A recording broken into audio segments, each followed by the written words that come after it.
and welcome to LawPod. I'm Katie O'Doherty, and I'm here with the co-chairs of Queen's University's Women in Law Society, Olivia Farron and Jenna Mullen, as a part of our episodes celebrating International Women's Day. So girls, who are you? What is your society, and just what do you do? Hello. Well, firstly, thank you so much for having us. So as you said, we're Olivia and Jenna, and we are the co-chairs of Queen's Women in Law Committee. So we're a student-led peer support group for law students at all levels of study in Queen's. And Women in Law was really founded on the principles of cultivating a support network for women who are entering and are already in the legal profession, where they can share experiences, foster solidarity with one another, and just generally kind of support each other. So we primarily host regular, informative and innovative events really targeted toward our students to aid in their professional development. So, for example, we've hosted CV and application tips and tricks events, and we have an upcoming Global Opportunities event in March. Additionally to this, our annual networking event is our biggest event of the year, and this is really focused at celebrating women in law, but also bridging the gaps between students and employers in somewhat of an informal way. And another way that we try to bridge this gap is through our mentoring programme, which runs throughout the entire of the academic year. And we're really committed to tailoring sort of bespoke mentor-mentee relationships, which are very much aligned to our students' interests and where they want to progress to in their careers. Beyond professional development, we host coffee mornings and group study sessions to really promote a supportive environment for students in the law school, but also promote their positive well-being. We also recently collaborated with Walkie Talkie Girlies for a wellbeing walk, and with QUB Nightline for an informative session. So Women in Law is very all-encompassing in terms of supporting the female student experience. How important is it to have female-based societies within our School of Law? I feel that having female-based societies within the School of Law is quite invaluable to students. Not to steal the School of Law slogan, but it's hard to beat what you cannot see. Female-based societies provide a platform for women to connect, share experiences and support one another in a field that has been historically male-dominated. It also helps address issues related to underrepresentation while fostering empowerment, giving women a sense of belonging and confidence as they navigate the profession. It also helps to facilitate more informal networking opportunities and mentorship from female peers. We're particularly blessed within our own school and the university as a whole to have such a vast range of female-based societies, including the Walkie Talkie Girlies and the Commercial Awareness Society. Connecting with other women who are starting out on their legal careers is invaluable when navigating the challenges of vacation scheme and training contract applications. So why did both of you get involved in Women in Law? What inspired you? I think I was part of the Women in Law Committee, as I also know Jenna was, throughout our entire undergraduate. So from first year, I attended the events and I really saw how informative and helpful they were in terms of professional development, but also in personal development, and kind of eradicating any sense of imposter syndrome by allowing me to meet other women in similar situations as me. I think coming into law, I had very few legal connections, and it was really eye-opening to see really how many other female students were in the same boat. And I think that being able to support each other and just share our experiences and share our concerns and any challenges we're facing allowed us to kind of be very solution-oriented in how we were going to pursue our legal careers. But I just think I wanted to be able to give back to that kind of committee, and it's a great leadership opportunity. And we also foster collaborative leadership within the committee, allowing our committee members to plan and organise events themselves. So it's really nice providing opportunities for others. Yeah, and on a more personal note, I was friendly with the current chair of the Women in Law Committee in my first year, and she really inspired me to get stuck in. I feel like partaking in a society or a network like we are, it really helps. It adds a lot of value to your university experience and gets you meeting people as well. So what are some challenges that women face in the legal profession? Challenges often come from unconscious bias and stereotypes that hinder women's progression and career advancement, especially when you get a bit further on in your career and are thinking about things like becoming a mother and caregiving roles. We are truly fortunate to have a supportive and proactive culture within Northern Ireland's legal society, particularly in Belfast. The Law Society have recently launched a women's network offering members valuable opportunities for mentoring This initiative is a key step forward in empowering women in the workplace. Additionally, we've had a leading network of women in business across Northern Ireland with over 10,000 members. The diverse group of women shares a common drive to build meaningful relationships, to develop professional skills and achieve success, which helps break down any boundaries and limitations that women may face. I think historically it has been a very male-dominated profession. Now, obviously, as Jenna says, that is changing and there is change there, but it's slow, but it is there. And I think that's something that we want to kind of address at this stage and prepare women for the challenges that they may face in their career at this level of their studies, so that as they progress into the workforce, they're upskilled and they have transferable skills and information to help them navigate their way through the career. So, do you feel that you're now more prepared to enter the workforce as opposed to if you hadn't joined the society? I think that being part of the Women in Law Committee has definitely ensured that I am more suited to entering the workforce.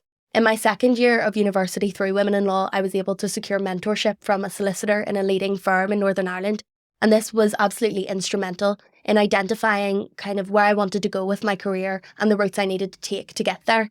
So I definitely think in that sense it's allowed me to enter my third year with a lot more clarity in terms of routes, whether that be through IPLS or through SQE. I think as well through numerous events such as the application tips and tricks and CV help, I've definitely been able to make sure I'm better equipped in terms of recruitment processes. But also by networking with other women, I understand the importance of building a network, which is something that is absolutely critical in all aspects of law, regardless of gender. But I think that Women in Law has definitely given me a lot of clarity in terms of what is going to be expected of me and the realities of the workforce, but also made me really excited to enter it by getting to meet other women already in it. Yeah, and just to build off what Olivia was saying, being part of the Women in Law Committee really it equips you with a lot of essential skills that you'll be using and utilising in the workplace. Like being able to plan your own event and really take charge. It shows leadership skills and organisational skills that you wouldn't normally necessarily have the chance to develop. And moving from a role in the committee to role in co-chair, being able to further develop that, I'm really excited to bring next year as we both start professional work. Hopefully. All goes well. Yeah. So following on for that, is there anything more our School of Law can do to support female students? I think the School of Law has been fantastic in supporting us personally, but also in supporting female students generally. I think the fact there's so many female-led societies within our School of Law and committees such as Women in Law, the Walkie Talkie Girlies Society and the newly founded Commercial Awareness Society is very much reflective of the support that's available to our female students. Queen's as well is obviously very trailblazing in terms of gender equality, winning the Gold Athena Swan Award for its efforts. And we're very privileged as the Women in Law Committee to be able to have funding from Athena Swan for some of our events. Additionally, the School of Law provides us directly with funding, and both Athena Swan and the School of Law are generously providing funding for our annual networking event upcoming in March. So really without Athena Swan and the School of Law in terms of fund provision, we would not be able to do half the work we do or be anywhere near as successful as we are. And the faculty within the School of Law are beyond supportive to us. Professor Joan Lockery, the head of our school, has been absolutely unwavering in her support for women in law. She's made a tremendously positive contribution on our society. And I think it's a brilliant example and so inspiring for us to see such an inspirational and influential woman at the height of her career, really kind of making an effort and a commitment to students and ensuring that women have successful careers within the law. As well, we are so grateful to Dr. Nora Burns and Shawneen Little, our Student Skills Assistant, for all the support they provide the committee generally, but also Jenna and I as co-chairs. The guidance they've given us has been instrumental this year. Also, Owen Barry Clark and Declan Coyle have been brilliant in facilitating, supporting and promoting our events within the law school. So really, the law school has massively supported us. But I think what sets our law school apart is the fact that it's always kind of striving to do more. And there's so much kind of evolution in terms of the support that the School of Law provides students. And I think an example of this is our mentoring scheme. This year, Jenna and I had identified a gap in terms of career support in that the mentoring scheme had never featured barristers previously. So this was something that we had broached with the School of Law and kind of identified as an area which maybe some progress could be made. And the School of Law were so helpful. Dr. John Taggart was brilliant in reaching out to the Bar of Northern Ireland on our behalf and helping facilitate barristers for the programme. And we're absolutely delighted to be able to boast that we have a hefty number of barristers on the mentoring scheme. So I think in that way, being able to now support a greater range of students who want to seek maybe an alternative pathway that hasn't yet been supported as much within the law school, it really does demonstrate that the School of Law is constantly receptive to kind of the student voice and also the needs of the students. Definitely. And I'd just like to add the nature of the School of Law, like their contributions to female law students, it's shown by the peer support that's also issued. Like the turnout to all of our events, we're so grateful for all the students who give up their time and their afternoons to come. Olivia and I both really appreciate it. Mm-hmm. Sounds like you're very proud of everything you've done. How does it feel to be a part of something that uplifts and supports women? Like, how does it make you feel? There's so many ways you can answer that, but I think that ultimately it makes me feel personally very grateful. I think it's amazing to see so many women banding together and so dedicated to lifting each other up and ensuring their own success while hand in hand with one another. I think it's absolutely phenomenal. And I think it's very reassuring about the future of women in law. There are a lot of challenges that face women, but I think, as Jenna said, the turnout to our events and the support that we receive from the School of Law is really reassuring. Definitely, and it's really meaningful to be part of something that, even in such a small way as being co-chairs for a year, but to be part of something that's going to make a lasting contribution to the life of students at Queen's. And we hope that the network carries on for many more years. You both talk about the confidence women in law is giving you and how you feel very empowered by it. However, there is a constant battle with law students about imposter syndrome. The University of Law has said that nearly half of all law students struggle with this. And it's been said that females under 34 in the legal workplace struggle with it more than men in the legal workplace. So I would ask, what would your advice be to combat that?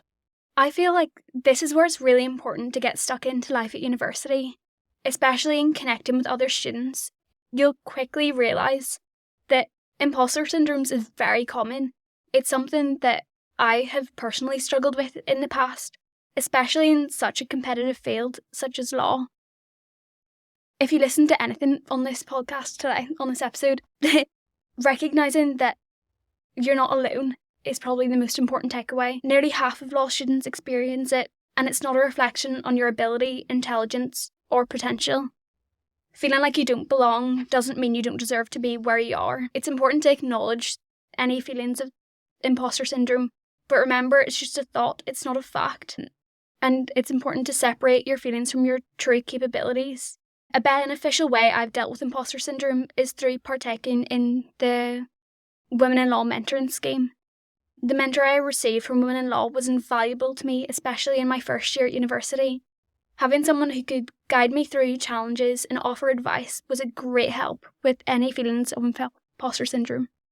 I think reinforcing what Jenna is saying as well about really talking to people and sharing experiences, I think we're very privileged as the Women in Law Committee to have really strong links with Lady Chief Justice Keegan and Madam Justice McBride. And at our events, they often share personal reflections of their experiences and challenges that they faced as women in law. And I think that hearing from these massively influential and inspirational women on the struggles that they faced, it reminds you that it can be done. You're going to be okay. Many people have went through it, and I think it's brilliant to see people like that. Obviously, it would be brilliant could we all not face imposter syndrome. But I think if there's anything you can take from sharing experiences with others is that it's not something completely unique to you. We're all in it. And I think that by being able to see women that you consider so inspirational and so fabulous, knowing that they also feel a sense of imposter syndrome almost kind of checks your perspective on it and allows you to think, wait, what am I? Maybe am I not as out of place as I feel I am? So I think it is so important, as Jenna says, to just really share experiences. Moving kind of away from like the life at university and looking to like the wider world, why is it so important today for women to be involved in like legislating, lawmaking and things like that? So it's critical that women are involved in legislating for so many various reasons, but I think one of the most obvious is that men and women have very unique experiences and face very different challenges in terms of just everyday life. So I think it's critical that diverse gender perspectives are included in all decision-making processes, particularly in legislating, to specifically acknowledge the experience of females and adequately address their needs. I think particularly in Northern Ireland, in the climate of increased gender-based violence and violence against women and girls, it's crucial that the wealth of experience and expertise of women is consulted to promote transformative legal change. An eagerness to create this change has been demonstrated at a community level. I think Walkie Talkie Girlies Society is a fantastic example of this. We've been lucky enough to partner with Walkie Talkie Girlies on numerous occasions to support them in their commitment to ending violence against women and girls. So I think there's clearly, at a grassroots community level, commitment to making positive change. I think that it's essential that this is reflected at the highest legal levels and through legislating. I think as well it's important to have women in the legislature in terms of just promoting females within the legal profession by increasing their visibility and highlighting the immense contribution that women can have to the legal profession. But I think that it's really important to kind of clarify at this point that numerically equal representation of females does not directly translate into equal influence. I think that without kind of addressing the structural inequalities which enable gender-based discrimination within the institutions, the full empowerment and participation of women within any aspect of the legal profession is hindered and will remain hindered until it's addressed. On a slightly brighter note, I did get this question from the other person who's working on this, Ellie, when she asked the Walkie Talkie Girlies a similar question, but I thought it was a nice sentiment. If you could meet any influential woman, dead or alive, past or present, for a coffee, who would it be and why? I would invite Lady Hale. Good answer. She is still alive. Important clarification. Yeah, exactly. Being known for being the first woman to serve as the President of the Supreme Court of the United Kingdom. It's a role she held from 2017 until her retirement in 2020. My admiration for her began even before I started my law degree, actually. I was gifted her biography, Spider-Woman, as a Christmas present in upper sixth by my nana. And my interest in her developed when I worked through some of her landmark cases for my assignments. I was lucky enough to attend a Law Summit conference in Dublin, in which Lady Hale delivered a keynote address. I even got the chance to grab a photo with her. But I'd love the opportunity to sit down and have a proper conversation and dive deeper into her incredible career and insights. I love that answer, actually. I love Lady Hale. I think if I was to meet any influential woman, I would love to meet Fionnuala Newlyn.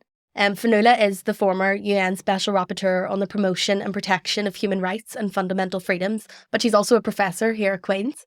So Fionnuala has done incredible work in terms of counter-terrorism and security, but particularly, I am so incredibly interested and inspired by her work in addressing the gendered impact of societal transformations and transitions from conflict.